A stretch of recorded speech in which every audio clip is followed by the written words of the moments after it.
We are at the Under Pressure Challenge Cohort Retreat. We kick off every cohort's experience in the Young Futures Academy with an in-person retreat. It's an opportunity to get to know our grantees in person, convene them for a series of masterclasses, and most importantly, start to create a community. This grant is exactly getting to what young people are feeling right now.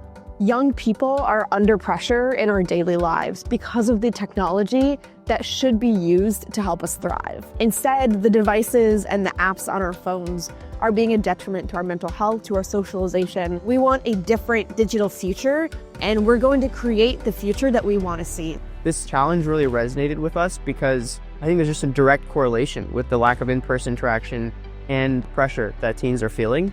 And so it felt like we could directly make an impact on that. I think using this funding to kind of make Lookup scalable and sustainable is the goal I'm hoping to work on throughout these 5 months and use the community that I've been given as well as the resources and mentorship to kind of do.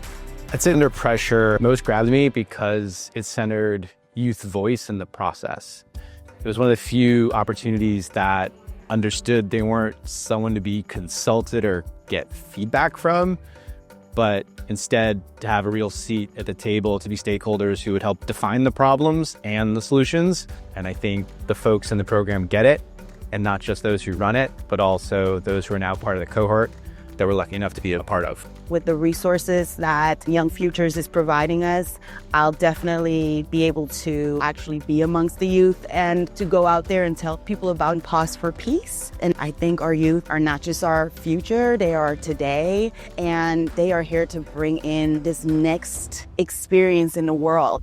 By being part of the Young Futures community, they're now part of a peer group and a growing community of fellow nonprofit leaders who have similar goals. They're all working to support young people in this country, and they're coming at it in different ways. What I'm most excited about is just continuing to do this work, support hundreds of these YF Innovators, network them together as a thriving community, and that's when I think some real magic will happen.